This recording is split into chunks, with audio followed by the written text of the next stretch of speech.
Welcome to another edition of Objective Bias featuring yours truly. And let's just jump right into it. This is my hot topic episode. If you've been following me, you already know the vibes. You dig what I'm saying? But the first thing I want to start with is the Kendrick Lamar Like That off of the Future's latest project, We Don't Trust You. And before I dive into it, I kind of spoke on this a little bit on my last episode with artist Nookie Johnson. Shout out to my boy. And we kind of dived into it a little bit. He's an artist and he wanted to give his 2 cents about that. So, I wanted to speak further on it because I wanted to give my own personal perspective and just my thoughts and ideas just about it in general. Now, with that being said, I am a battle rap fan. I have always been for as long as I can remember. So I truly enjoy a good back and forth on the mic. It kind of reminds me of sports lyrically, you know what I'm saying, in a lyrical space. So as long as no violence occurs, nobody, puts hands on each other, nobody loses lives, we keep it straight rap, I'm all for it. Now that with that being said, Kendrick Lamar pretty much lit the world on fire. The social media platform streaming services with his verse on Like That. Now, before I actually get into his verse itself, I kind of want to just give my 2 cents on the context of how we got here. Now, this was aimed at Drake and J. Cole. Now, I really feel like it was more for Drake and J. Cole caught a stray. But hey, I mean, a friend of my enemy is my enemy too, figuratively speaking. You dig what I'm saying? So, yeah, pretty much. My thing about this before I get into the nooks and crannies of my opinion is why is Drake so afraid of going against people at his level lyrically or even better than him? Or just anyone in particular that really has some decent to exquisite wordplay. You feel what I mean? Like, there was a point in time where Pusha T dissed Drake. He didn't really respond. I mean, he kind of responded on some sneak dissing type shit, but for me, Pusha ate him up in that whole sense. He pretty much introduced his newborn before the world was even aware that Drake was a dad, which was crazy. But that's neither here nor there. That was one time. Another time, and I don't know why nobody acknowledges this, but I will because I feel like these two diss tracks that Joe Budden had against Drake way back in the day went crazy. Um, and again, of course, Drake is more popular. People, at the time really dislike Drake. I'm not Drake, but Joe Budden. Hell, they still do today, but even though he's successful in the podcast space, but don't eat him up. I mean, Drake had his little pump it up. You got a good head on the shoulder, so I pump it up. I mean, that was cute and all, but people ran with that because it was more of a popularity contest. Drake's fan base is much larger than Joe Budden's at the time in the rap space. So if you want, just go to whatever streaming platform you have, and let me tell you, I'm gonna tell you exactly what these songs are called. So for Joe Budden, he actually came out with two.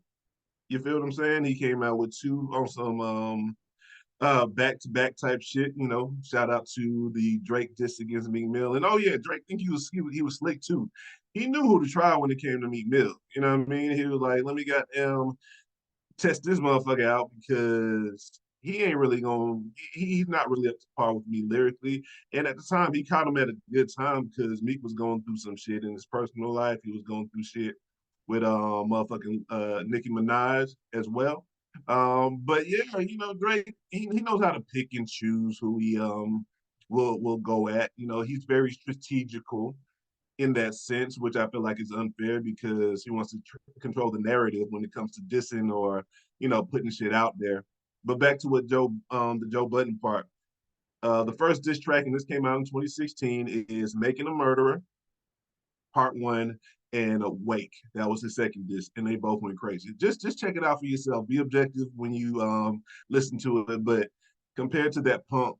pump it up. She got a good head on the shoulder, so I pump it up. I may be fucking up the words a little bit. Compared to that and what Joe said in these two diss tracks, killed them. But of course, popularity allowed Drake to win that battle, for the non-battle rap fans. But me being a battle rap, I wouldn't say student of the game, but a longtime fan, I'm very appreciative of a good quality battle rap, especially when you put it in a song. You know what I mean? Like I used to be a fan of like the mixtapes back in the day. We remember when Jeezy and Gucci Mane were going at it and stuff like that. Unfortunately, somebody lost their life, and that was some crazy ass shit. I don't want us to go that far, but as far as the actual, diss records back and forth, I truly enjoyed it, just from a music perspective. You feel what I'm saying?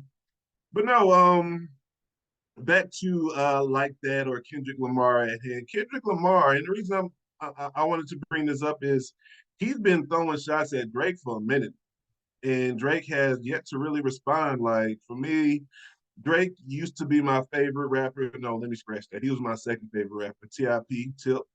He will always be my favorite.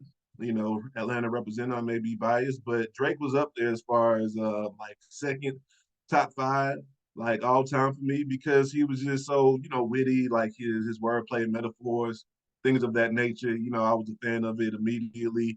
I started to as I got older and mature. Drake started to not be as high up on my rap top five or whatever. And it's because of his approach. Like I get it. He is really just, trying to grab, an entire fan base. Drake is about making hits, making history as far as numbers go. So I get his approach, but as far as a true rap fan, I wish he would really rap. You feel me? Like, you can do the singing, the dancing, you can touch different regions and continents, but always come back to your base of rap fans. That's all I'll be asking. And especially with this last album he came out with, it was all right. But this is not about that. And just my thing about it, and also like just man to man, just competitor to competitor. Me being a former student athlete or athlete, period. I love great competition. Like great competition makes each of us better. Still, or iron sharpens iron. Still sharpens steel. Like so. Why not be competitive in the rap space? I mean, it's all friendly, but shit, I want to. If I was a rapper, and if I was in that space as a quote unquote lyricist, I want to show people my pen is the best out there. On my skill level is top tier. That's just me. But of course, rap is subjective, but I definitely love a good battle rap. So going back to Kendrick, pretty much going at Drake. He threw us just some shots at a couple of people here and there, but the main target was always Drake. Now, why? I'm not sure. I'm sure that Drake said something subliminally in one of his songs, because Drake is definitely known for that. He'll shoot a sub quick, fast, in a hurry. And maybe it was something that only Kendrick was privy to or had knowledge of, and he took it offensive or took it personal. Like, all right, we're gonna do that. I bet I'm about to kill you lyrically, and you're not gonna be able to do shit about it. And he has not to this day. Like Drake, come on, man. I know it's a little long, but hey, man, come on, man. Shit. Like, I want to see a good battle. But going back to Kendrick throwing all of these shots at Drake over time. Now, the first one was the Control verse, which dropped in 2013, and also the BT Cypher was the same year. And I got some lyrics just to read verbatim, just so you can know where he was coming from in 2013. So in the Control verse, this is just a little up part of it. Kendrick was like, I'm usually homeboys with the same niggas I'm rhyming with, but this is hip hop, and these niggas know what time it is. And that goes for Jermaine Cole, Big Crit, Wale, Pusha T, Meek Mill, ASAP, Rocky, Drake, Big Sean, Jay Electron, Mac Miller, RP. I got love for all of you, but I'm trying to murder you niggas. I don't want to hear one more down the bird from you niggas. That's just a snippet. Like he was going crazy back then, and No one said anything. And that was cool, because it was inclusive. It included everyone. But of course, who's the biggest name that he mentioned as far as at the time and currently now? Great. So let's go to the BT Cypher in the same year. Again, another step. Yeah, nothing been the same since they dropped Control. I tucked the sensitive rapper back in his pajama clothes. Ha ha, joke's on you. High five, I'm bulletproof. Your shots will never penetrate. Pin the tail on the dog donkey, you benefit. I got my thumb on hip hop and my foot on your ass. Aftermath has the last laugh. Again, Drake, where you at, bro? Where you at? Like, I mean, just again, just keeping it rap, but from a competitive standpoint and a man standpoint, if I'm a lyricist and somebody's coming at me like that, I'm saying something, bro. I'm getting in that booth and I'm coming out with some heat because if I'm gonna be considered the best, I'm gonna show I'm the best, and that's where my disappointment comes with Drake. Is like, okay, we know you're a superstar. You top the charts on a regular basis, which is cool. But where's your competitive at, man? Stop running and ducking and dodging like the real competition. Kendrick is real competition. Point blank, period. Just, why don't you just go at him? Maybe he would respect you more if he saw you would stand up for yourself. And I ain't talking about them like little tweets or statements at your concert that you're currently touring on, to where you're trying to act like you're the bigger and the bigger and better man. Fuck all that. I don't care about that shit. Nigga, get in the booth, spit some heat, spit that crack, bro. No pun intended. But yeah, man, like so I just think like Kendrick, y'all afraid of him when it comes to this music, man. When he come at y'all, where y'all be at? Especially Drake, man. So like that, the current disc that is going crazy, viral, doing the stupid numbers on all music platforms.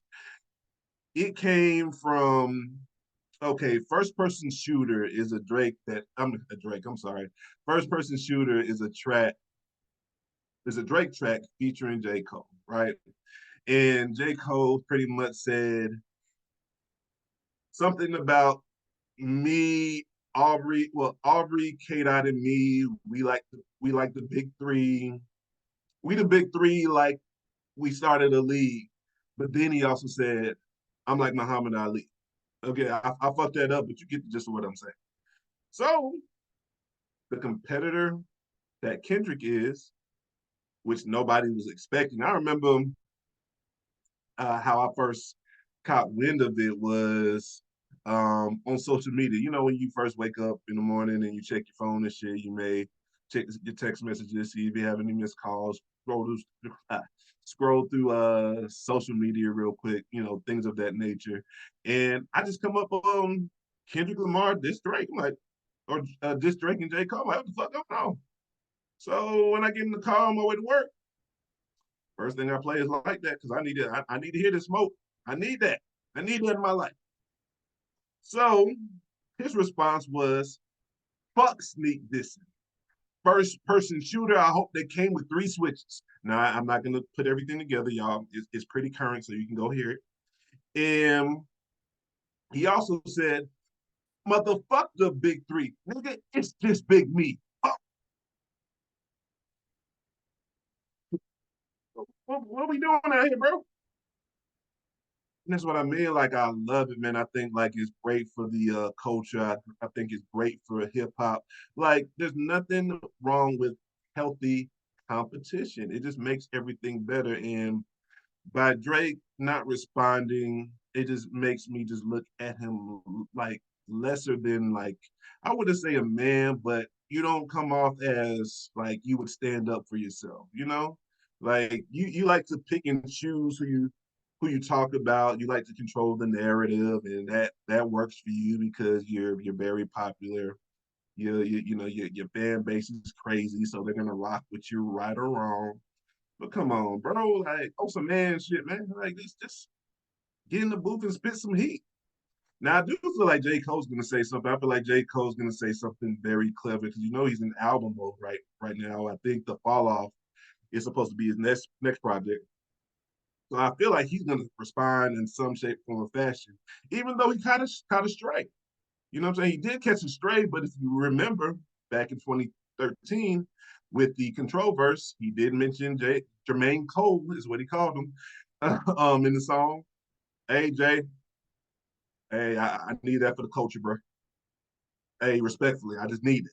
Like I'm not picking sides, I'm not picking favorites. I just want to hear good back and forth when it comes to the lyricism. That's what I'm truly here for. So, I hope it continues in a direction of just rap, strictly rap. Don't got to get personal. Don't got to talk about nobody's kids, their family, shit like that. Let's just keep it rap. Let's just see who's the best rap. That's all. Let's see who's gonna take the crown because J. Cole, even though he included all of them, he that little settle shot. I'm feeling like Muhammad Ali. I mean, it was respect, but calling yourself the greatest. What Muhammad Ali called himself, the motherfucking greatest. So, and he stand on that. Say, respond. I don't feel like Drake's ever gonna respond. He's gonna probably have like a little cute meme, keep speaking um at his shows and taking that route. But I really hope and wish that Drake responds because even though he has fallen from like my favorite rappers to listen to because he doesn't rap as much as he used to, he still is lyrically talented. So I'm hoping that he does respond in, some shape, no, not some shape, form, or fashion. Rap. I want you to respond with lyrics. Come on, Drake. I need that.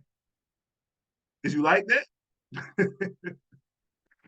But nah, let me go ahead and take a break and we're gonna come back for this next topic real quick.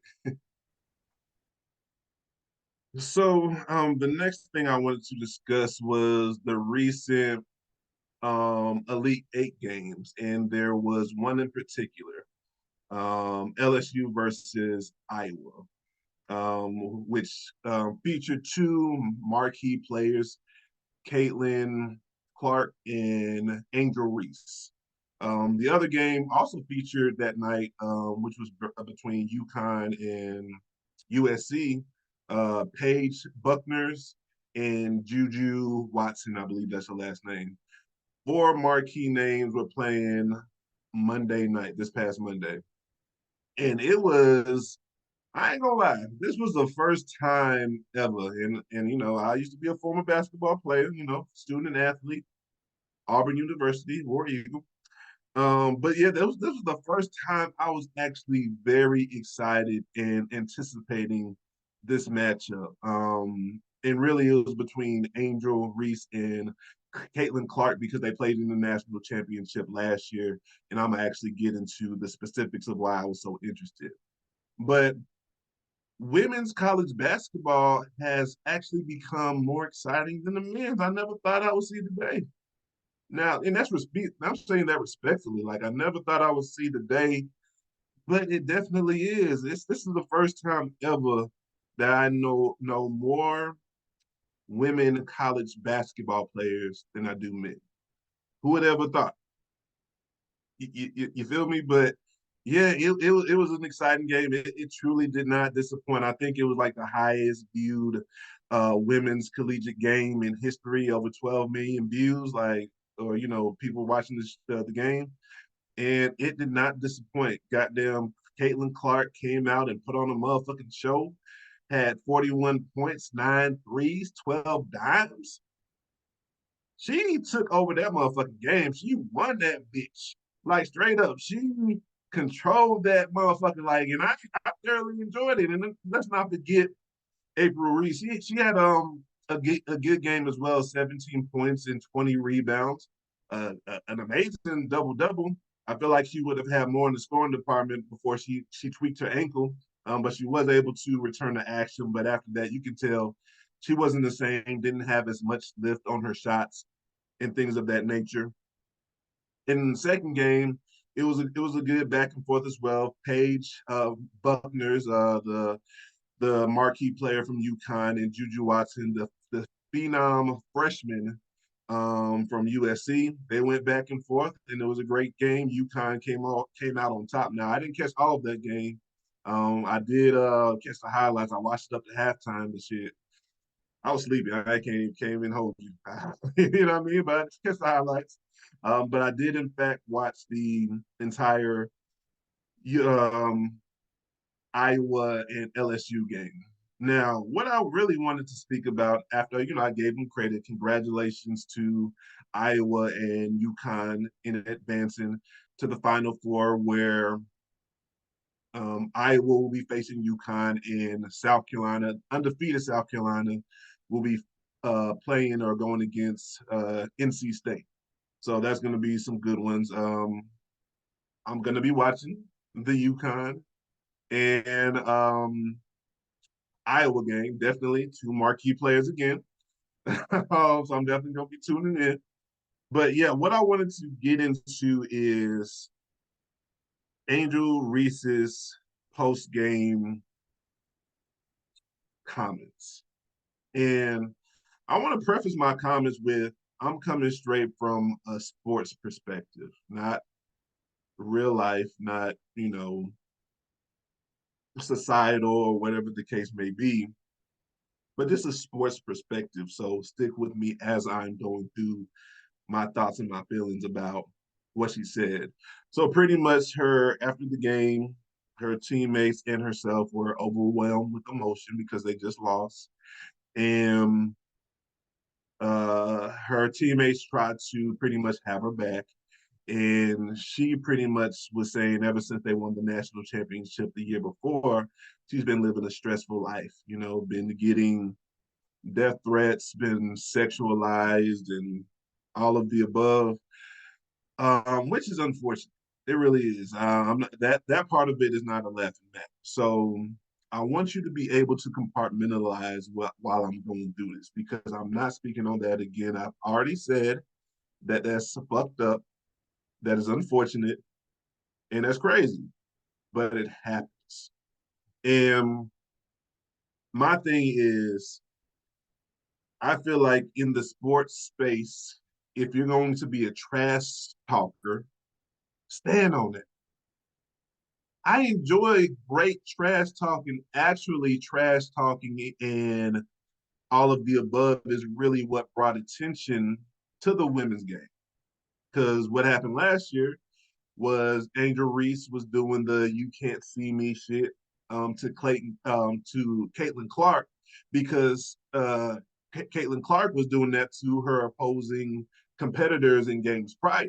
So she was, giving that get back all in the face, pointing to her on her finger, talking about ring, ring, ring, because they beat them in the national championship. And I actually went back and I watched Caitlin Clark's post game comments after losing the national championship last year, right?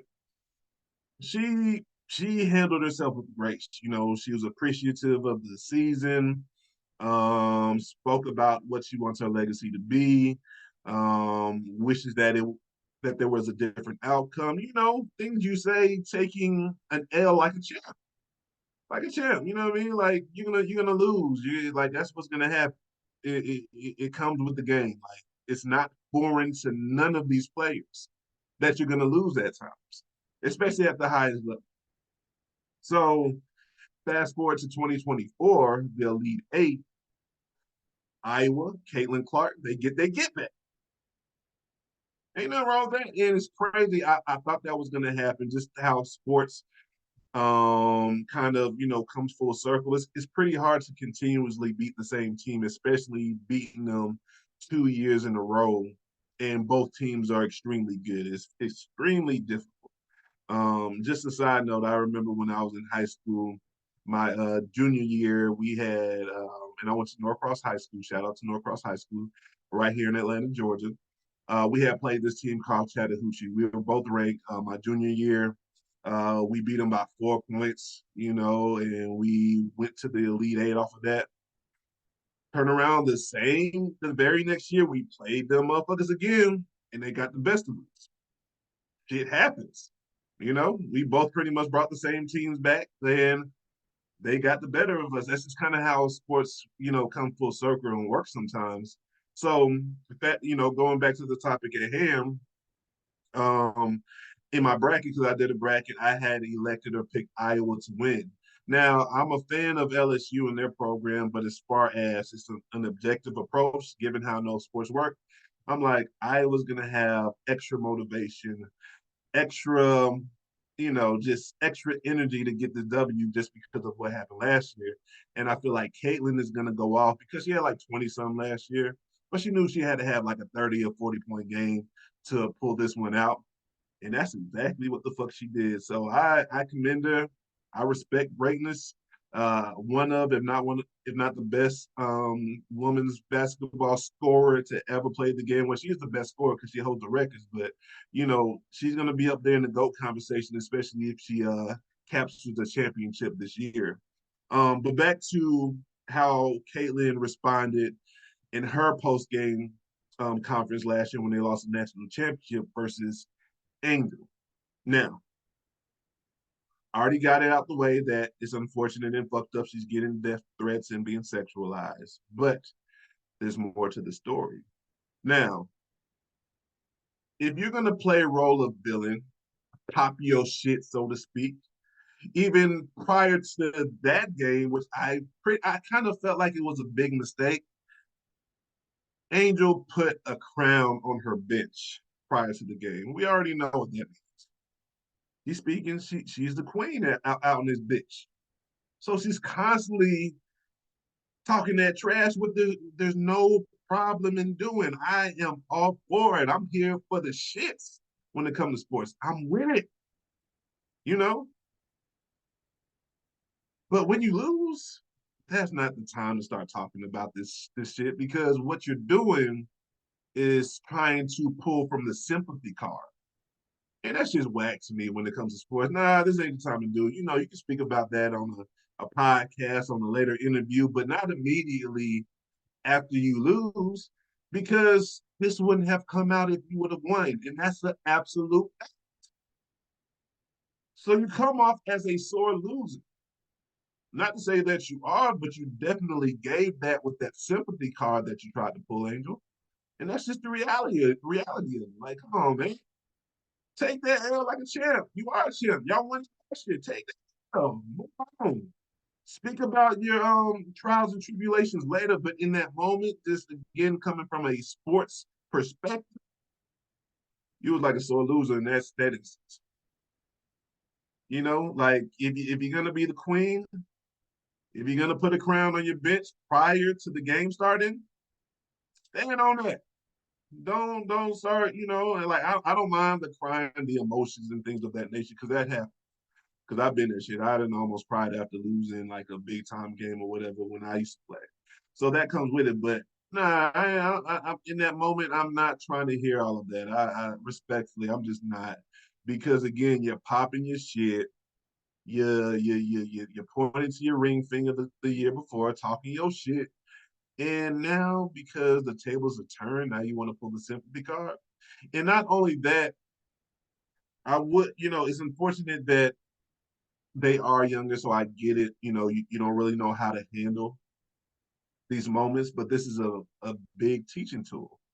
But nobody's really going to be in that moment, of course, sympathetic because you brought this upon yourself. You became a villain because it was very marketable. With marketability, that would have enhanced your brand and your name, uh, name, image, and likeness. NIL. Well, from what I was reading, she makes or has made about almost 2 million, 1.8 to be exact. You're posing in shoots, and they're seductive, they're grown up, so to speak, which I have no problem with.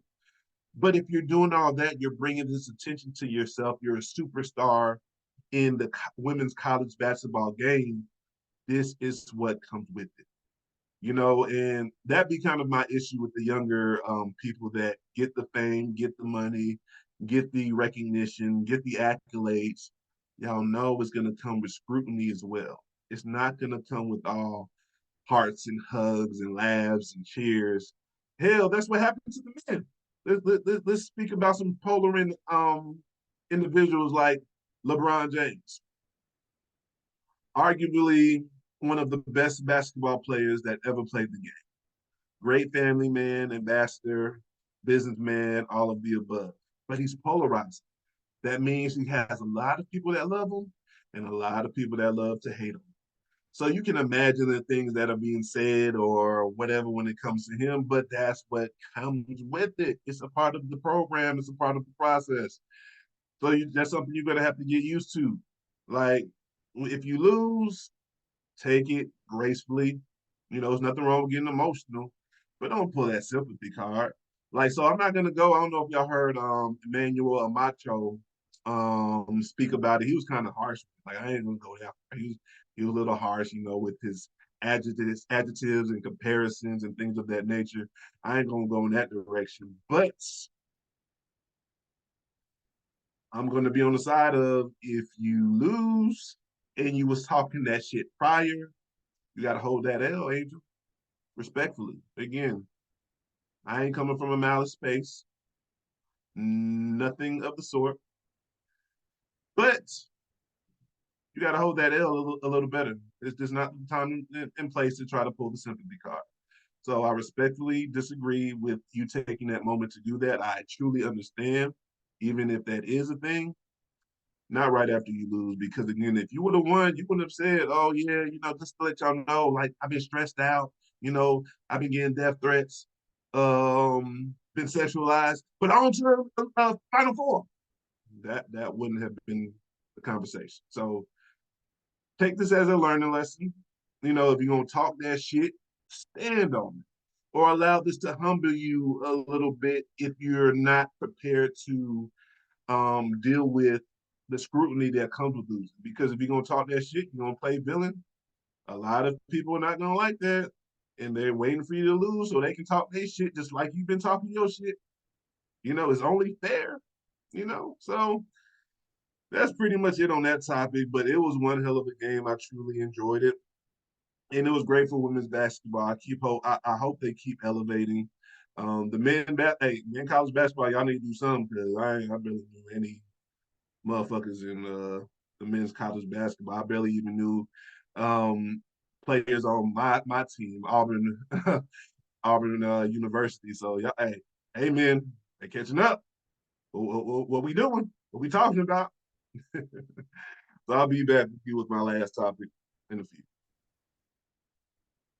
And my last topic is going to be me speaking about the Diddy situation. And I'm not coming from the perspective of if he's innocent or guilty. It's more so of the perspective of being treated fairly. And I'm gonna dive into what I mean about that.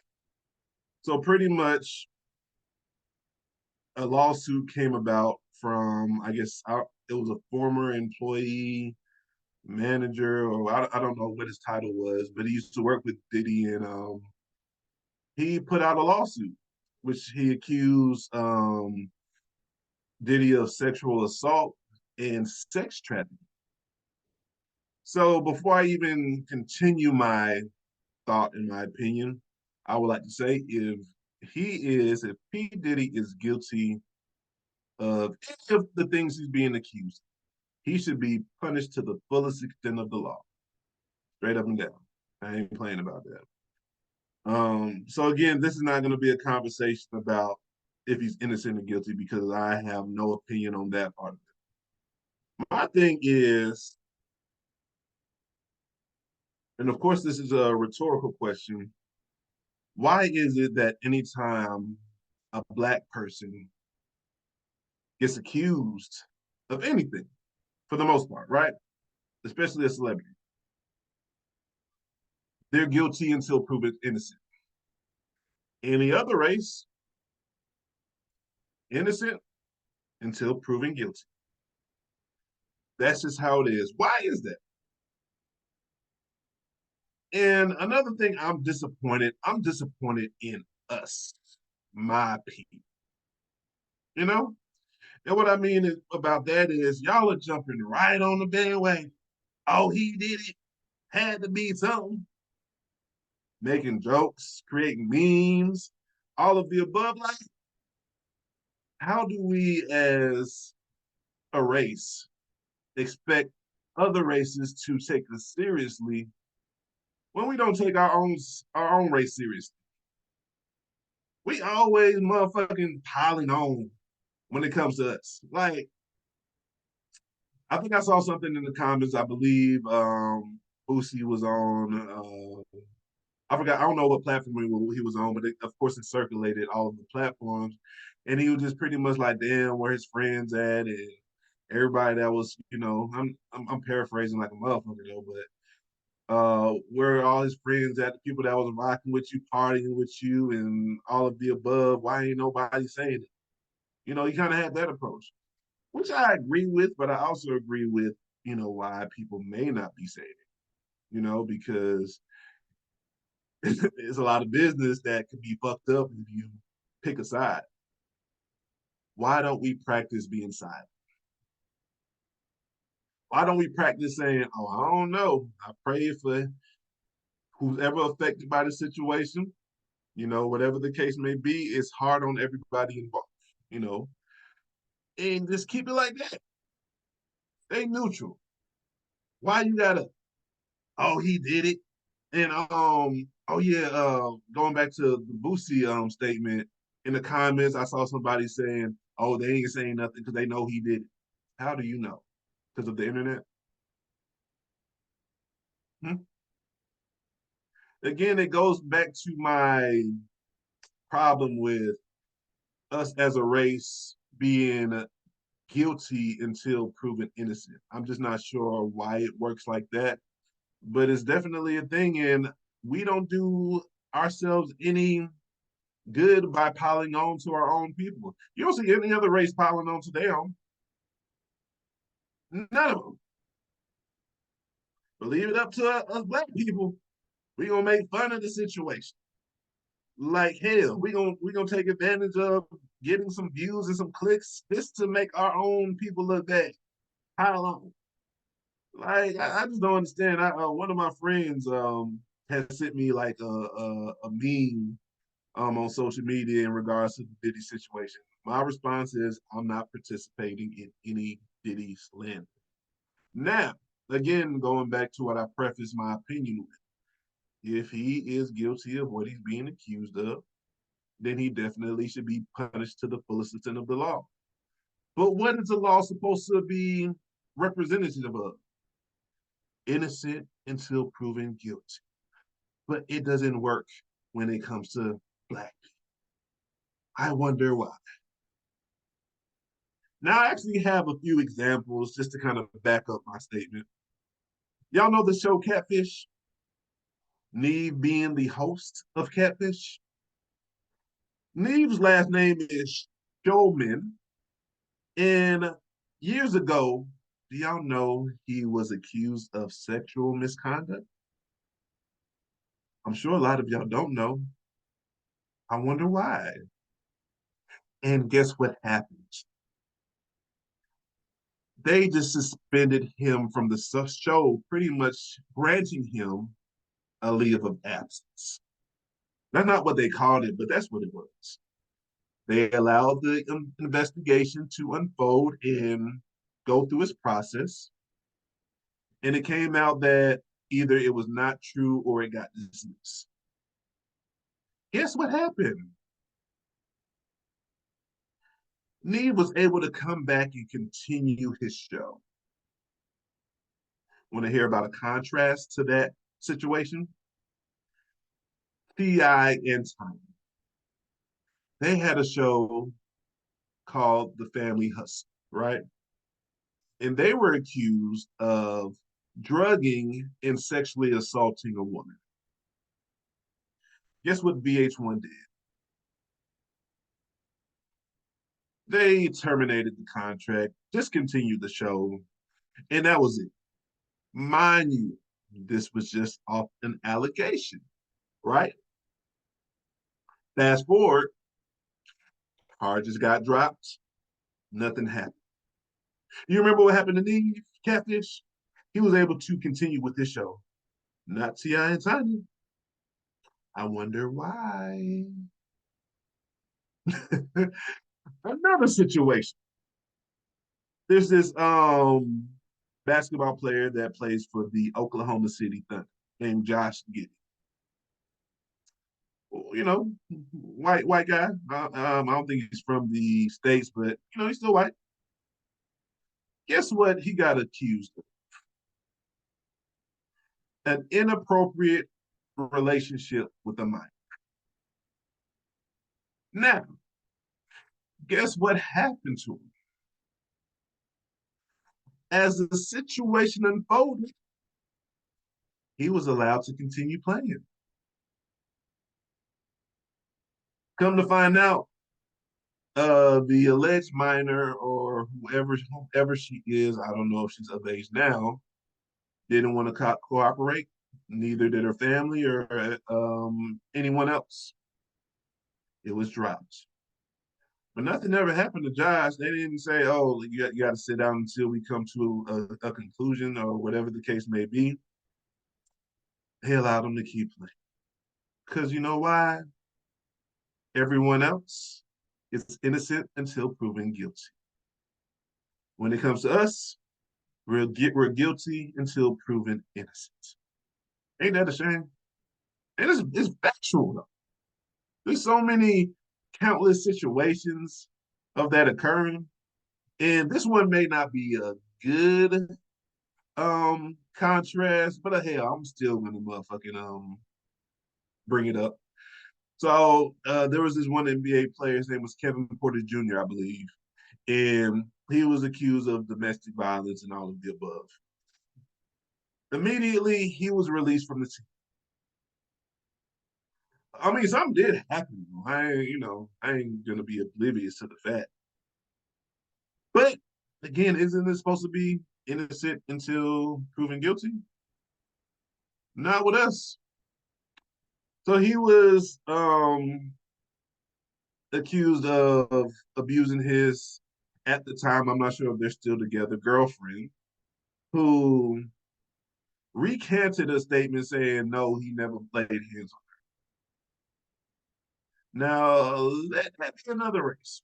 Again, I'm not here to discuss what happened versus what didn't happen. I'm here to discuss innocent until proven guilty versus guilty until proven innocent. It's always the guilty until proven innocent with us. He he hasn't played the entire season. Nobody picked him up. Nothing. Girlfriend recanted his statement. Let that have been another race. He would have been reinstated immediately. Better yet, he wouldn't have been released. You know, I'm just saying. Well, again, it may not be the best comparison or contrast, but it's still something that happened. So, coming back to the topic at hand, Diddy. Again, it just disturbs me how we as a race or a people are always guilty until proven innocent. And let's say everything comes to its conclusion. Diddy is found innocent, charges are dropped, lawsuit is dropped. Well, he hasn't been charged, it's a lawsuit. Lawsuit is dropped, and it comes out it was a lie or whatever. His reputation is ruined. They're not gonna give him his shit back. That's the reality of it. And that's the unfortunate part, and that's what I'm speaking on. Like, when is it going to be that we are given the same grace as other races, innocent until proven guilty? That's why we have to be twice or three times as careful how we move, who we interact with, what we get into as a race, because we are not ever, ever, ever given that grace when it comes to being accused. And let me not even get to Jonathan Majors. Motherfucker running from his a partner that accused him of the assault or whatever the case may be. That's a topic for another day. But I'm just saying this endless situations to where we're guilty until proven innocent. And again, I'm gonna drive this home one more time for the slow ones in the back because I know somebody gonna comment on this motherfucker like I didn't address this. But it's gonna be my third time saying this motherfucker. If Diddy is guilty of everything that has occurred, whatever comes his way, he should be punished to the fullest extent of the law, sued his ass off, having to pay whatever. I'm all for it.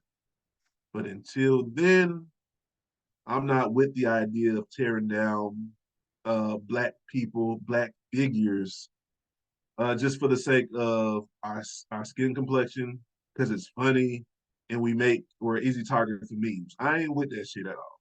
And that's the position I'm taking on this topic.